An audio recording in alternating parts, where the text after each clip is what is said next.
Glória a Deus, graças a Deus. Você pode se assentar em nome de Jesus. Vamos procurar ter um tempo de quietude diante da palavra. Tempo de quietude.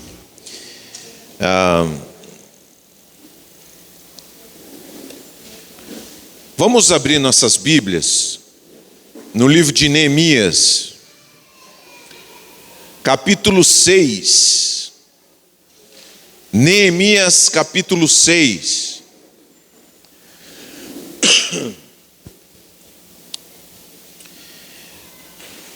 E queremos ler o texto que está ali, é no Antigo Testamento. A oposição continua.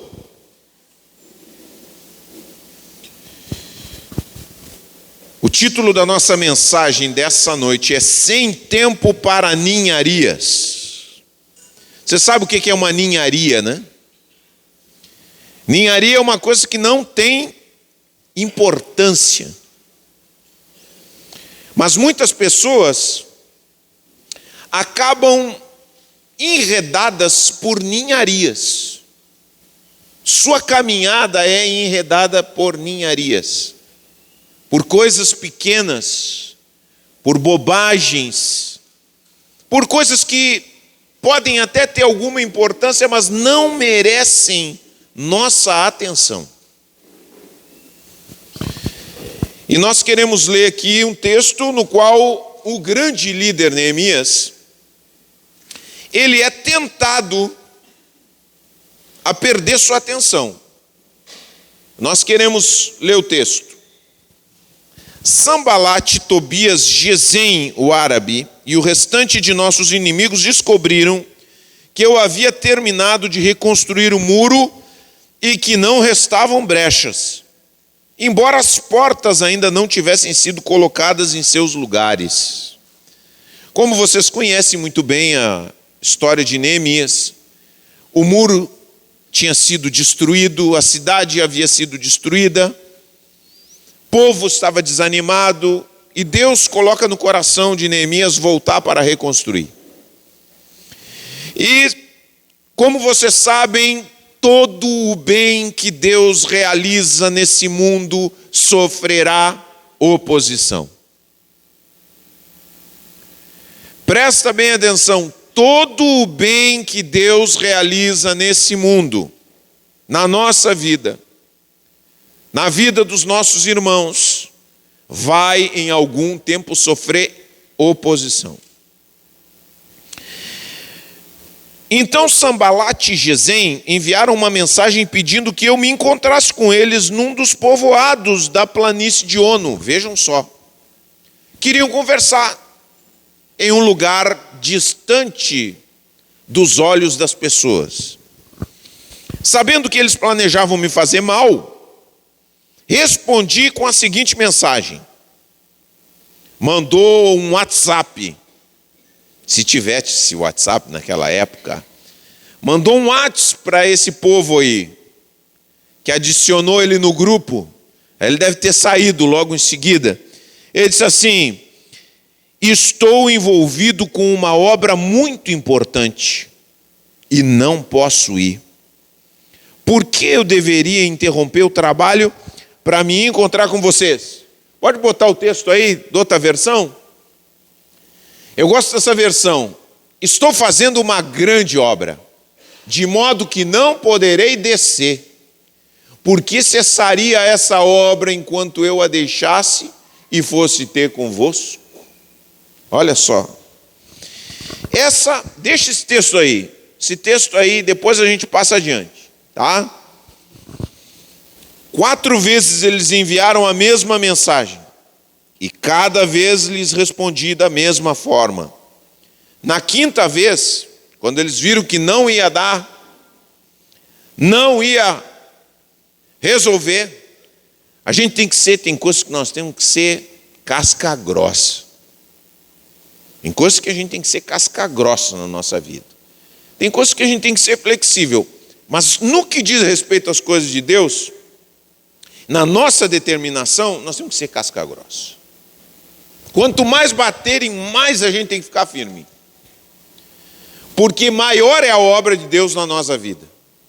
Então quero dizer o seguinte: se você tem sofrido oposição na sua vida para fazer algo que Deus está te colocando no coração, pode ter certeza que é algo grande da parte de Deus na tua vida.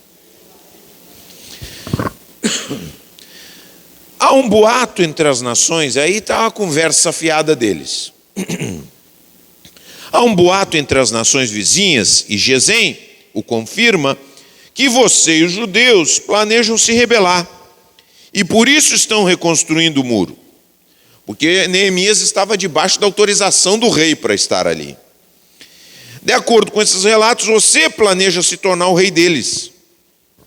Corre a notícia de que você nomeou profetas em Jerusalém para proclamarem a seu respeito: olhem, há um rei em Judá.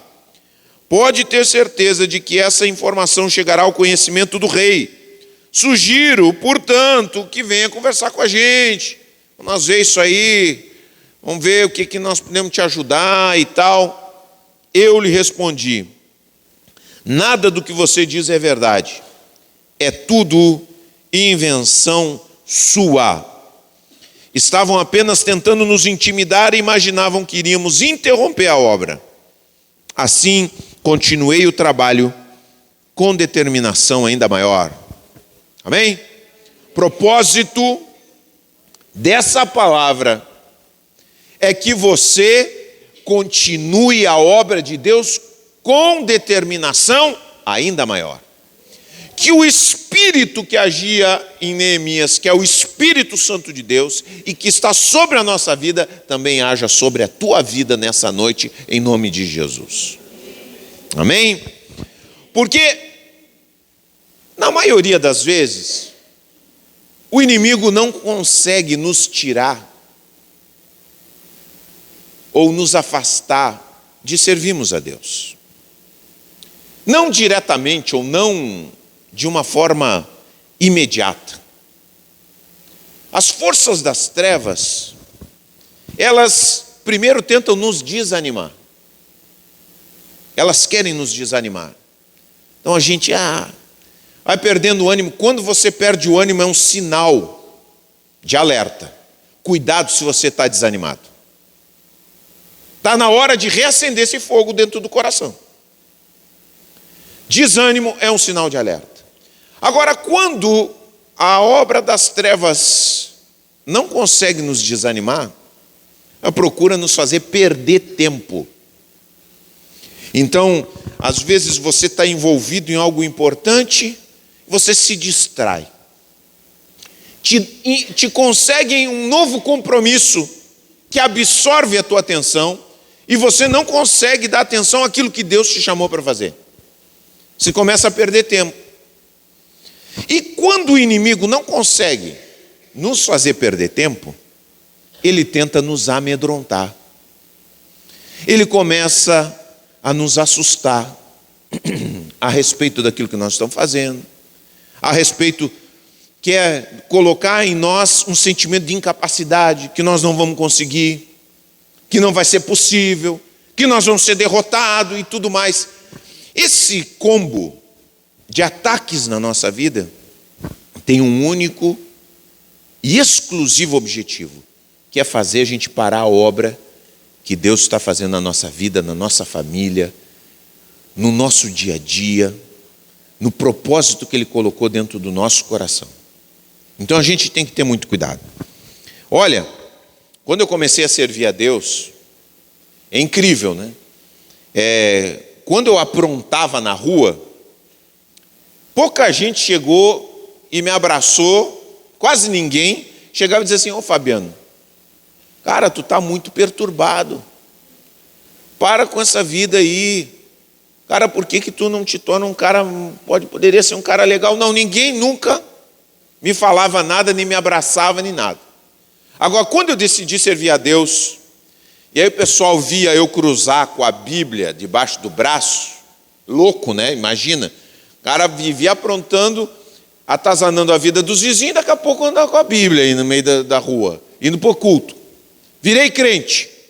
Hoje em dia não está tão estranho, mas vocês não sabem o que era nos 80 o cara virar crente.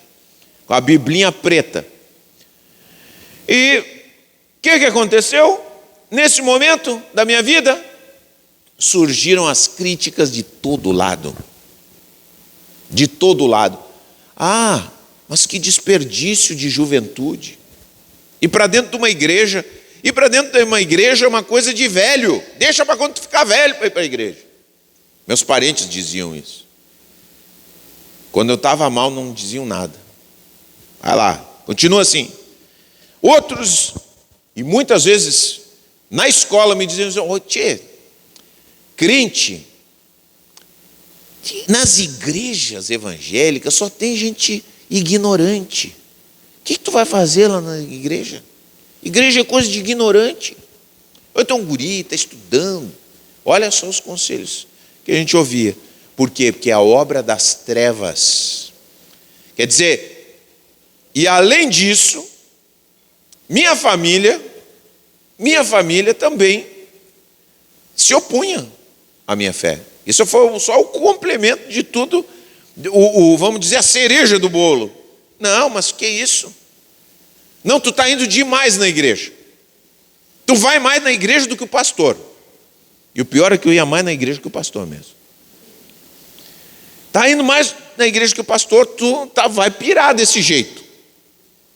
Imagina, vou pirar por ir demais na igreja. Agora, por fazer o mal para os outros, não ia pirar. Incomodando os outros, eu estava louco. Quando eu fiquei certo, as pessoas acharam que eu estava louco. Vocês veem como é que é a coisa? Como é que funciona? E a mesma coisa, essa mesma dinâmica não é só comigo. Acontece com vocês de outras formas. Quer dizer, você está andando longe de Deus, está tudo tranquilo, aí você decide tomar uma posição, aparece um monte de conselheiro, aparece um monte de gente para dar pitaco na sua vida. É uma coisa incrível isso, mas isso não é por acaso, porque isso é o contexto no qual nós vivemos, onde aquilo que pertence ao reino de Deus vai de encontro, bate de frente com o projeto desse mundo.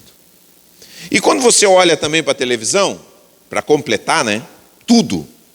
Para completar, você olha na televisão, sempre coloca os representantes da nossa fé. Os piores exemplos possíveis. Só para o pessoal jogar na sua cara. Aí eu vai lá e eu acho muito interessante. O pessoal vai entrevistar um cara pirado da cabeça, como aquele Henri Cristo. Eu não sei quantos programas de televisão já entrevistaram aquele cara. Pirado. Tinha que botar no hospício aquele homem. Dar Rivotril para ele, tratamento psiquiátrico. Mas aí o cara leva lá. E aí daqui a pouco, você está aí no seu dia a dia, alguém diz assim, tu é da igreja do Henri Cristo? Não sei se alguém já brincou com você isso, mas pode ter certeza que as pessoas vão pegar os nossos piores exemplos. Aí tem um pastor lá que mata e faz e acontece. Lá no Nordeste todo mundo pega a notícia, fica em evidência e tal. Agora eu vou dizer uma coisa para vocês, tem muita gente que eu conheço. Eu faço parte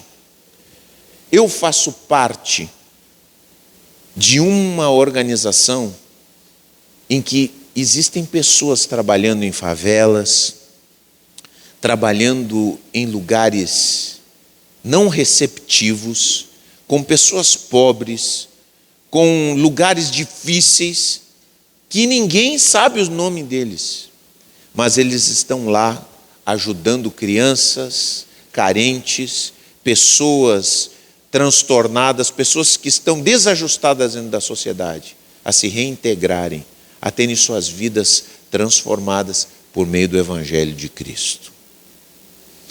Por isso nós temos que ter muito cuidado. Nós temos que ter consciência que nós estamos diante e dentro de uma grande obra. Vamos falar aqui, todos nós juntos, eu faço parte de uma grande obra. Aleluia. Neemias também estava numa grande obra. O que significava? Porque quem está construindo um muro diz assim, só estão levantando um muro. Não, esse muro tinha um significado. O muro que Neemias estava reconstruindo naquele lugar significava o resgate da identidade de um povo, o resgate da história de um povo e o resgate do futuro de um povo.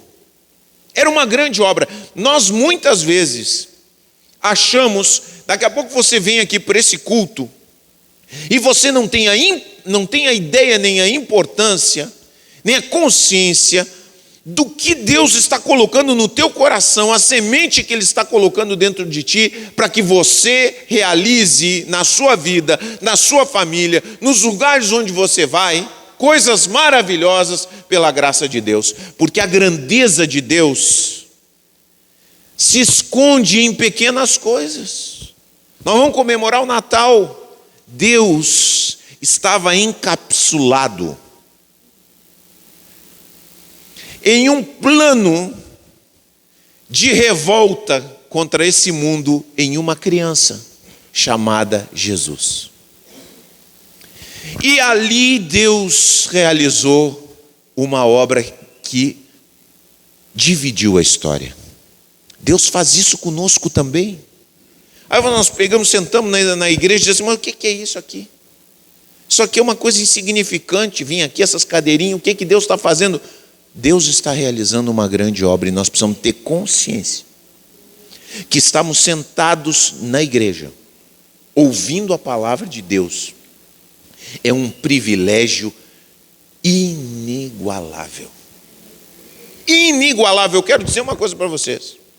Eu tenho conhecidos meus que foram para a África pregar o evangelho lá. Começaram a pregar às 9 da manhã. Quando eles terminavam, o pessoal que vinha para ouvir caminhava 12 horas a pé para chegar no lugar onde pregavam o evangelho. Aí esse amigo meu parava às 10 horas, entregou a palavra, que nem eu, prego 1 hora e entregou a palavra. O pessoal que tinha percorrido 12 horas a pé, disse, não, a gente quer ouvir mais, não via mais. 12 horas a gente quer ouvir mais. E ele seguiu pregando até o meio-dia. Então chegou o meio-dia, entregou a palavra de novo e o pessoal, a gente quer ouvir mais. A gente veio para ouvir. A gente tem sede. A gente quer mais. E ele teve que continuar pregando ao longo do dia. Olha só isso, gente. Nós temos um privilégio inigualável. Sentamos, ouvimos o evangelho. Eu me sinto privilegiado porque eu ouvi o evangelho quando eu tinha 14 anos. E quando o evangelho chega, presta bem atenção nisso.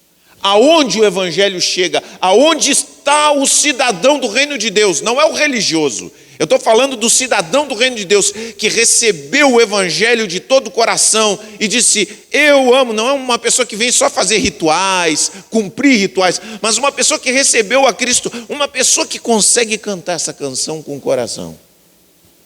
Meu amado, olha, eu quero dizer o seguinte, se você consegue cantar essa música e o Senhor tocou o teu coração quando você diz, meu amado é o mais belo entre milhares, que é o Senhor Jesus. Se isso toca o teu coração, eu tenho a plena certeza que o Espírito Santo fez uma obra no teu coração. Não importa em que nível esteja, mas Ele fez. Porque você não pode conseguir cantar essa música e ser tocado no seu coração sem que você não tenha tido uma revelação do Espírito Santo.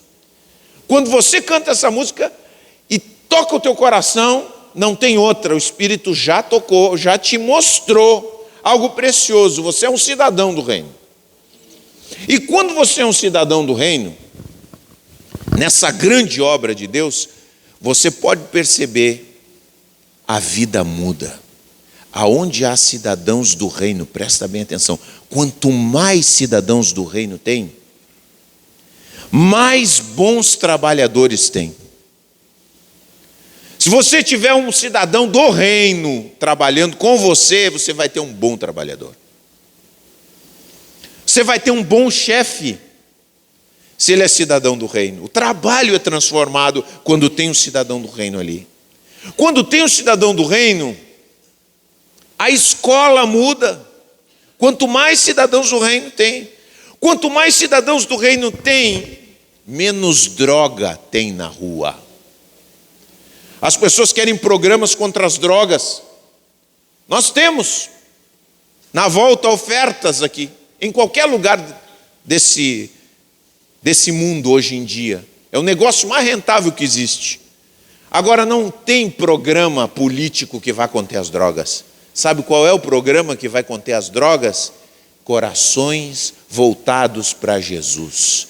Porque o que leva um coração a ir atrás das drogas é o vazio dentro do coração. Aí vão dizer assim, mas é porque essas pessoas não têm paz.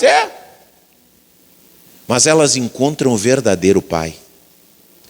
O Pai eterno, Abba Pai, que Jesus nos ensinou a orar. Pai nosso que estás nos céus.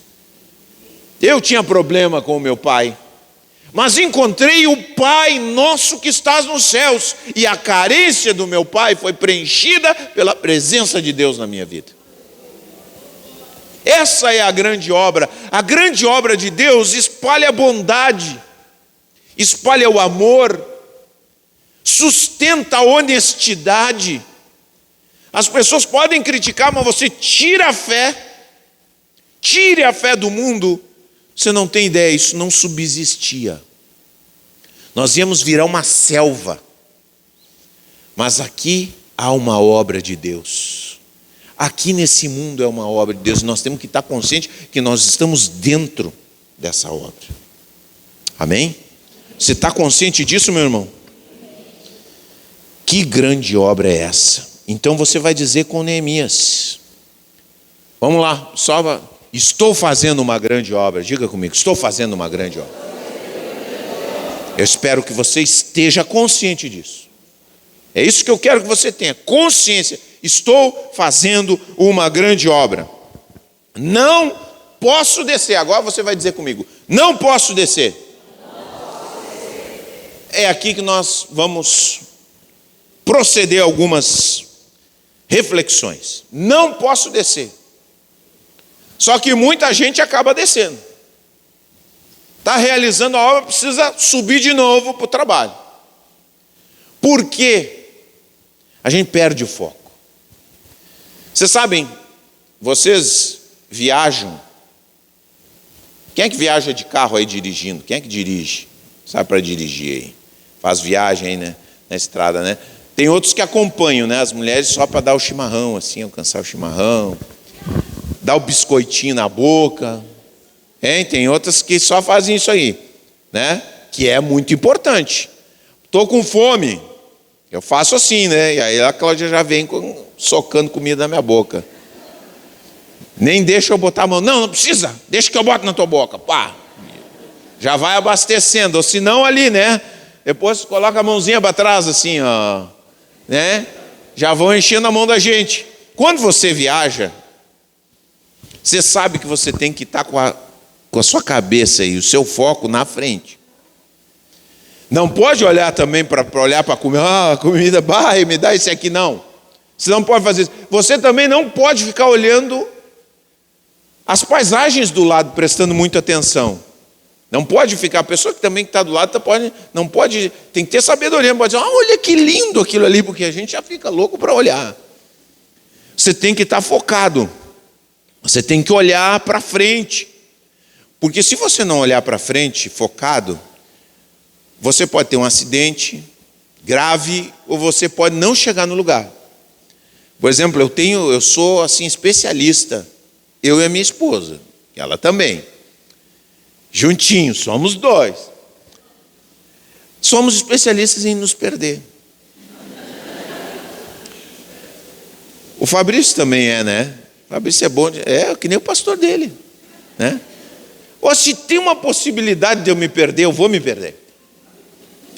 Então, muitas vezes quando a gente chega, claro, a gente já foi, tem cidades que a gente já foi muitas vezes, né? Mas mesmo assim a gente consegue, né? Errar o caminho. Quando a gente chega em uma cidade, a Cláudia já vai me dizendo assim, para de conversa e presta atenção no trânsito, que eu falo bastante também, porque senão a gente se perde. Agora vamos trazer para a vida espiritual, a gente precisa ter um foco.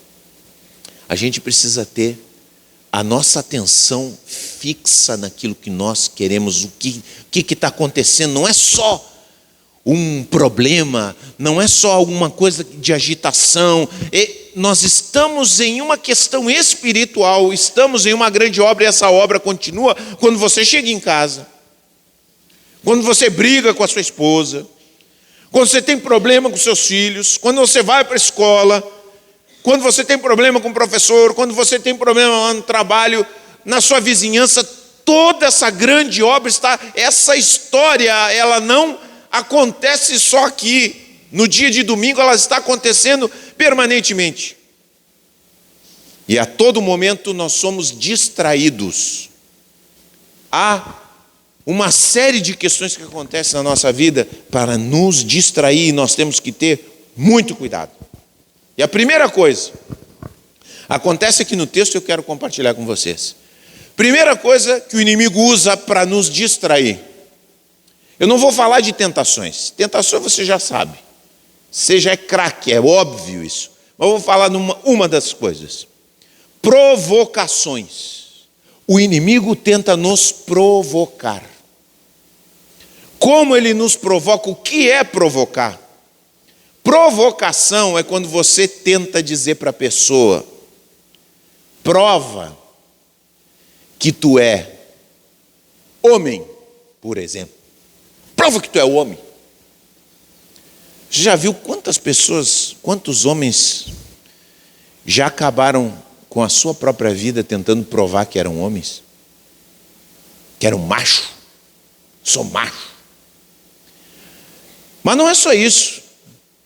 Muitas vezes o inimigo quer que a gente prove que é corajoso, que a gente prove que é competente, que a gente prove que a gente é de Deus, que a gente prove que somos boas pessoas, e nessas provocações nós perdemos o rumo.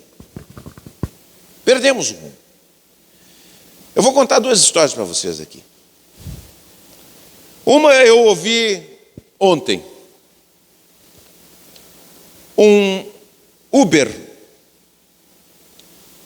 2h da manhã aqui em Pelotas, fazendo o seu trabalho lá na Duque de Caxias, levando um passageiro.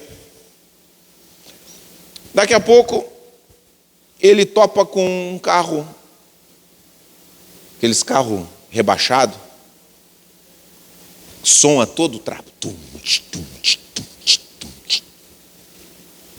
E ele estava fazendo a corrida e tentando passar pelo cara, e o cara na frente dele passava por lá, ia cortando o caminho dele. E ele começou a dar-lhe buzina, e o cara cortando, até que ele conseguiu ultrapassar. Ele ultrapassou, provocação, né? Louco da vida, baixou o seu vidro e xingou o cara, disse tudo que veio na cabeça dele. E se foi? Se foi 5 quadras. Quando chegou na 5ª quadra, o cara veio e fechou ele na frente. E ele, teve que frear e ficou embretado. O cara saiu do carro dele, tirou ele do carro, deu-lhe uma sova de laço e quebrou o fêmur dele. Essa semana, ele estava fazendo operação do fêmur e vai ficar não sei quanto tempo sem trabalhar. Sabe por quê? Porque ele aceitou uma provocação. Uma provocação. Isso pode acontecer com a gente. A gente não se dá conta. Às vezes sua vida está indo muito bem, Deus está te abençoando muito. E uma coisa minúscula aparece para te provocar. Para tirar você do juízo. para tirar a tua estabilidade. São coisas pequenas. Só que acontece o seguinte: quando você compra briga por uma coisa pequena, você não sabe o tamanho que isso pode tomar, a escala que isso pode ir. Então, existem muitas vezes, meu irmão, eu quero te dizer o seguinte: eu não quero te ensinar a ser covarde, não. Acho que você tem que ser covarde. Quando você tiver que defender sua família, defenda, arrisca a sua vida. Eu arrisco minha vida para proteger minha família, meus filhos. Agora, quando não está envolvido coisas importantes, não compre briga por bobagem. É melhor você sair como covarde, mas você sair com consciência, com sabedoria, do que você comprar uma briga, uma provocação, que só vai trazer prejuízo para a sua vida, para a sua família. Quem vai chorar é a sua família. Está entendendo como é que é? Então o diabo tem muitas dessas situações. E eu estou aprendendo isso nos últimos tempos. E vocês sabem que as coisas mudam? Quando você é pavio curto. Presta atenção, homem e mulher, hein? Sempre se apresentam situações para você. Parece que toda hora está apresentando. Oh, mas estão sempre querendo me provocar? Mas claro, porque você é pavio curto. Eu sou pavio curto. Falando com... A pessoa me diz uma coisa atravessada, eu já acende, né? Pode parecer que não, mas eu sou assim. Minha família sabe que eu sou assim. Mas eu tenho aprendido que eu preciso mudar. Não só exteriormente, mas internamente. E algumas situações têm acontecido na minha vida que eu decidi. Eu não vou mais brigar nem dentro do meu coração. Antes era só daqui para fora, mas aqui para dentro eu ficava louco. E eu decidi. E sabe que Deus me abençoou tanto? Que as coisas vão mudando. Você vai vencendo com a paciência. Você sabe que você pode ser vencedor com a paciência? Então te provocam. Aprende que tem muita coisa que você ganha perdendo. Presta bem atenção nisso. Tem muita coisa na vida que você ganha perdendo. Aprenda a perder para ganhar. Está entendendo? Bom, a segunda história que eu quero contar é de um pastor. Esse não era um pastor, esse do Uber. E olha só a situação, vejam só como são as coisas. Esse pastor tinha trabalhado anos sem tirar férias. Eu me lembro que quando eu cheguei aqui, não sou eu, viu? Não pensa que eu estou contando com o nome dele, é outra pessoa. Mas me disseram também, quando eu cheguei aqui, que o pastor não tirava férias quando eu cheguei aqui em Pelotas. Não, o pastor aqui em Pelotas não tira férias. Me disse um líder da igreja, e aí eu disse para ele, mas eu vou tirar. E é por isso que eu estou aqui. Se eu não tirasse férias, eu estava atado lá na minha cama. Aí eu disse, olha o louco aquele ali da rua. Ele foi pastor uma vez, não tirava férias. Bom, e olha só, esse pastor fazia anos que não tirava férias, decidiu tirar 3 semanas de férias. Aí ele conta aqui, ó. Quando ele decidiu e comunicou à igreja que ele ia tirar 3 semanas de férias, ele recebeu uma cartinha de um membro da igreja. Olha o que dizia a cartinha. Quem você pensa que é? Você se levanta diante da congregação e nos desafia a sacrificar, servir e ofertar. Então você escapa para a praia mais próxima? Você é exceção à regra do comprometimento? Tenho estado na minha empresa por 15 anos e você sabe quantos dias de férias tenho por ano? 10. E isso é tudo. Você é um pastor novo em folha e vai tirar 3 semanas de férias de verão? Faça-me o favor. Aí quando ele leu essa carta, ele tinha decidido tirar as férias, ele pensou com ele mesmo. Ele diz assim, o instinto carnal do macho brotou no meu coração. a ponto de eu pensar trabalhar intencionalmente até morrer. Eu vou lhe mostrar. Você quer ver comprometimento? Vou pregar até parar em uma cova ou em um asilo de loucos, o que vier primeiro. Isso vai provar de uma vez por todas quem por aqui é realmente comprometido. Mas algumas horas mais tarde prevaleceram as tendências mais saudáveis. Rasguei aquela carta, fui para casa ajudar a minha família e fazer as malas para minhas férias de estudo. E foi embora de férias. Quando ele voltou, o mesmo homem procurou ele para falar com ele. E olha só o que o cara diz para ele. Você se lembra daquela carta mesquinha que lhe escrevi? Eu estava com terrível humor aquele dia. Precisava eliminar um pouco da pressão.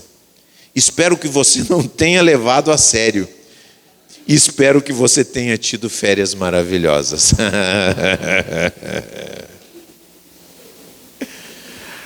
Ele diz assim: eu quase perdi a minha vida por causa dessa carta.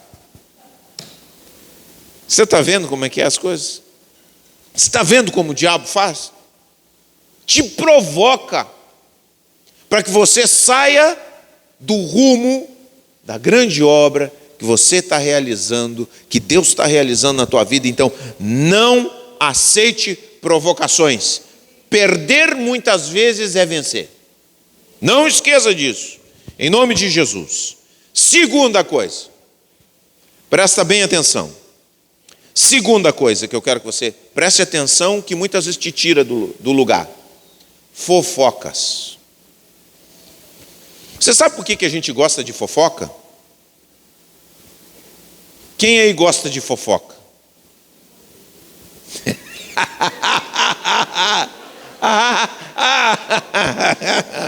Deixa eu rir, ninguém levantou a mão. Mentira, seus fofoqueiros.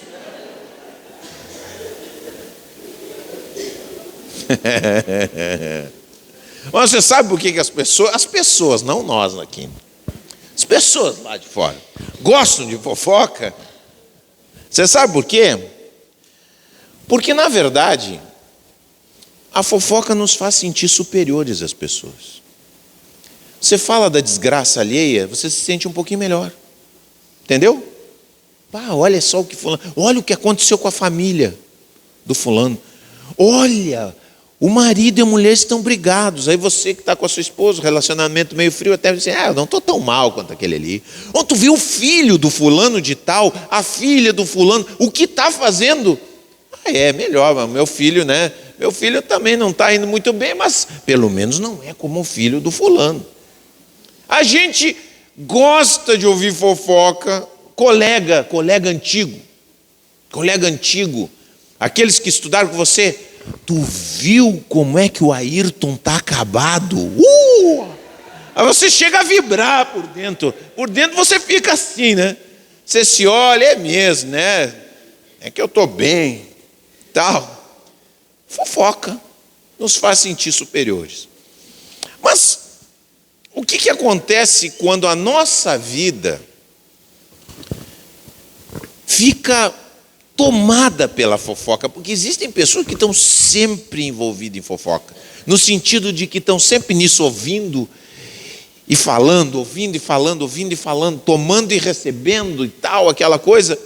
Nós acabamos perdendo o foco na nossa vida. Porque sabe que a gente precisa gastar muito tempo? É verdade. Nós precisamos, para evoluir, todos nós aqui, eu e vocês, nós precisamos tomar muito tempo para olhar para dentro de nós mesmos. E quando eu digo olhar para dentro de nós mesmos, é nosso relacionamento de casamento. Você fala para sua esposa, isso é uma coisa que a gente tem que perguntar: tem alguma coisa que eu faço que tem te irritado e te incomodado, que eu poderia mudar? Difícil fazer essa... Eu fico só olhando para vocês, eu tenho que rir, né? Desculpa. Mas a gente tem que ter coragem de perguntar, porque claro que a nossa esposa não vai dizer assim: não, tu é um marido perfeito para mim. A gente sabe, e quando faz essa pergunta já fica com a perninha aqui, ó. Ai meu Deus, o que eu vou ouvir? Mas vamos... E esse tipo de conversa que é difícil para nós, é o tipo de conversa que vai fazer nosso relacionamento evoluir.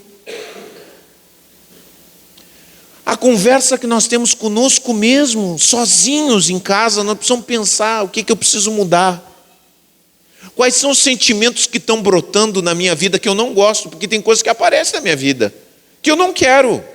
Mas se eu fico olhando só a vida dos outros, do vizinho que fez, que aconteceu, da vizinha, do meu colega antigo e tal, eu não tenho tempo.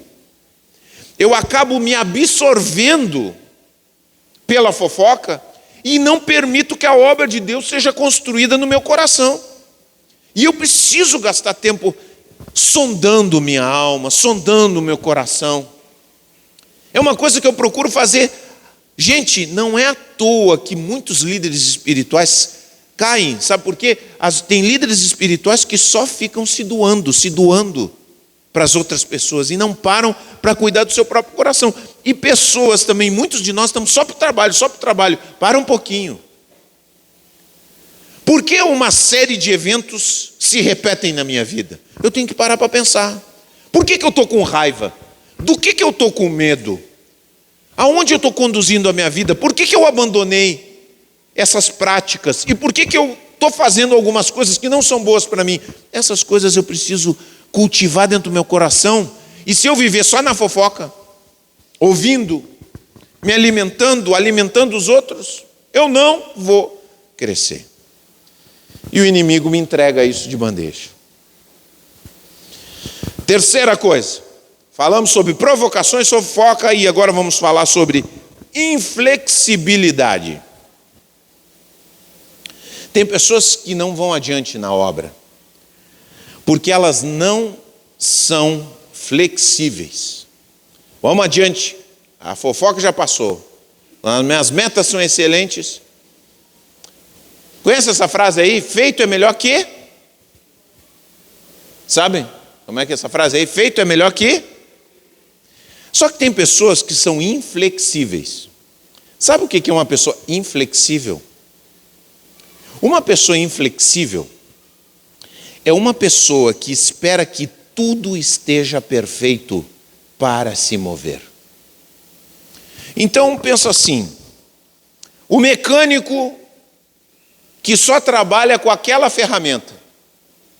Ah, mas eu não tenho aquela ferramenta. E acaba não trabalhando. Não pede emprestado, não compra e também não trabalha, não dá um jeito. Tem pessoas que, por exemplo, ficam esperando o tempo adequado. Qual é o tempo adequado para fazer as coisas? Qual é o tempo adequado para servir a Deus? Hein? Qual é o tempo adequado para obedecer, gente? Hein? Hoje é o tempo. Hoje é o tempo. E tem pessoas que ficam esperando o tempo adequado. Qual é o tempo? O dia que eu senti vontade. Não é o dia que eu senti vontade, é hoje. Se Deus te mostrou algo para fazer, é hoje. Um dia eu vou fazer. Não, é hoje. Hoje, se ouvirdes a voz do Senhor teu Deus, não endurece teu coração. Esse é um verso bíblico. Tem pessoas que ficam esperando a pessoa certa. Tem pessoas até que não se casam esperando a pessoa certa. A pessoa perfeita não existe. Hoje em dia as pessoas idealizam demais. Ficam paralisadas. Então, o que acontece, gente? Nós nunca vamos ter um ambiente, um lugar perfeito para as coisas. Sempre vai estar faltando alguma coisa. E nós temos que aprender a trabalhar com aquilo que Deus nos proporciona. Nós chegamos aqui nessa igreja com muitas situações longe do ideal. Nos deram uma igreja, nos enviaram de Bagé para cá, com uma igreja que já estava no terceiro caso de adultério na liderança. Terceiro caso. E eu era um pastor novato, sem nenhuma experiência. apavorado. Eu nem sabia o que era pregar todos os domingos. Na igreja onde eu estava, eu pregava uma vez por ano. Digo, meu Deus do céu, agora eu vou pregar todos os domingos, o bicho vai pegar. O que eu faço? Agora a igreja é tudo contigo. Foi assim de sopetão. Longe de casa, e a igreja indo, o pessoal indo embora. Mas é isso. E daqui a pouco a igreja cheia de adolescentes. É isso aí. Deus nos deu isso aqui para trabalhar. Essas pessoas, vamos trabalhar com essas pessoas. Você também, não fique esperando o tempo ideal, as coisas que sejam ideais. Trabalha com aquilo que Deus colocou nas tuas mãos. Não fica, pois é, né? Aí as pessoas param de se envolver, param de estar alinhados com Deus, porque não foi do jeito que eu esperava. Nunca vai ser do jeito que a gente espera. Presta bem atenção para você. Presta atenção nisso aqui. Nunca vai ser do jeito que a gente espera. Sempre é uma questão de nós trabalharmos o nosso coração, aceitarmos as coisas como são e trabalharmos para melhorar. Está entendendo como é que é? É assim que Deus trabalha. Porque a gente também nunca é a realização perfeita de nada. Estamos sempre a caminho. Estamos sempre a caminho. E por último, gente, presta atenção. Algo que nos distrai e que nos tira da grande obra que Deus faz nas nossas vidas. Se chamam falsas amizades. Falsas amizades. Só que eu não vou falar sobre porque falsa, olha, a pessoa e eu vejo como as pessoas não se dão conta o que é uma falsa amizade. Eu vou falar para você 5 características de um amigo falso, bem rapidinho. Tá? Presta atenção nisso. Porque você saber isso é fundamental para a tua vida. Se você não observar isso, você vai ser enganado e não está te dando conta. A pessoa não é tua amiga, não quer o teu bem, e você está recebendo conselhos dessa pessoa, você está se expondo, porque não quer dizer que você não vai se relacionar mais com a pessoa, mas você tem que saber quem é seu amigo e quem não é. Eu sei quem é meu amigo. E eu sei que essas pessoas eu posso perguntar, que estão interessadas no meu bem, e sei quem não é. Convivo com quem não é amigo e com quem é amigo. Com quem é colega, com quem não é colega. Com todos os níveis de relacionamento. Mas eu tenho que saber que amigo é uma categoria muito especial. E ficar abrindo o coração para pessoas que não são amigas. Olha, eu vou dizer uma coisa para vocês. Às vezes o amigo é até meio indigesto. O amigo de verdade, às vezes, ele é indigesto. É ou não é? Quem é que tem amigo de verdade aí? Vamos ver agora, não fala muito rápido. Agora vamos ver. Deixa eu contar. Quem é que tem amigo de verdade aí? Pode levantar a mão. Você é que acha? Tá bom. Depois eu pergunto de novo. Tá? 5 características do falso amigo. Presta bem atenção. Primeiro, ele não celebra o seu sucesso. Quando você vem contar uma coisa boa que aconteceu, ele não consegue disfarçar o incômodo. Presta bem atenção. Pessoa que não é tua amiga, ela se incomoda com o teu sucesso. Segunda coisa. Pessoa que não é sua amiga está sempre trazendo falatórios sobre você para você. Sabe o que estão falando de ti? Agora você não se pergunta por que ela ouve coisas ruins a respeito de ti?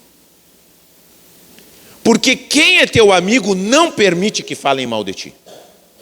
Começa a falar mal e diz assim, não, eu não aceito que falem mal. Eu não aceito, essa pessoa é minha amiga, eu não aceito. Agora que engraçado, a pessoa diz que é sua amiga e toda hora está te trazendo falatório, quer dizer que as pessoas se sentem cômodas para falar mal de você para ela. Por que será? Abre o teu olho. Terceira coisa. Ela conta os teus segredos quando se magoa contigo. Quando você não faz o que ela quer, ela abre a boca sobre as coisas que você fez, que você contou, que você abriu o seu coração. Vigia. Quarto, a pessoa que não é sua amiga estimula o seu pior lado. Porque você tem um lado de monstro, todos nós temos. É o Jekyll e Hyde. É o médico e o monstro. Às vezes nós estamos na do médico, às vezes nós estamos uns monstrinhos. Aí você vira um monstro, você está furioso, você quer quebrar a cara de alguém, e o seu falso amigo chega e diz: vai lá, quebra mesmo. Isso mesmo, vai lá, resolve. Está entendendo como é que é? Estimula o pior de você. Não te ajuda a ser melhor. E quinto, pessoa que não é sua amiga, falso amigo, não te procura quando está bem. Só te procura quando está na fossa. Quando está tudo bem, ele se esquece de você. Se esquece. Só vem nas braba. Se a pessoa que você acha que é sua amiga só vem nas braba, não é tua amiga. Pode ser tua colega, pode ser até que ela não tenha nenhuma maldade com você, mas não considera amiga. Não é amiga. Porque a pessoa que é sua amiga, ela adora contar uma coisa boa para você. Ela não vem só para as dificuldades. Então, falsos amigos, que a gente tem como amigo, são uma fonte para nos desviar do caminho da grande obra que Deus está fazendo. E a gente tem que saber muito bem quem a gente está colocando nessa categoria. Às vezes até um parente. Até um parente que você acha que é seu amigo, não é. Vamos fazer o quê? Sangue não quer dizer amizade. Porque se tem essas coisas aqui, pode botar tuas barbas de molho. Estou fazendo uma grande obra e não posso descer. Estamos fazendo uma grande obra, não podemos nos distrair. Amém? Nem por provocações, nem por fofocas, nem por falsos amigos, nada que venha nos distrair. Vamos nos manter no lugar que Deus nos colocou. Amém? Vamos ficar de pé em nome de Jesus? E aí, gente, quantos têm verdadeiros amigos na sua vida? Levanta a mão aí. Glória a Deus, aleluia. Eu quero convidar você,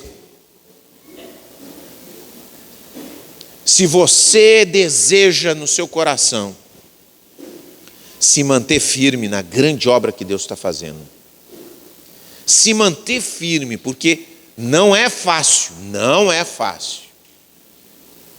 eu quero convidar você a sair do seu lugar. Nós vamos orar por você.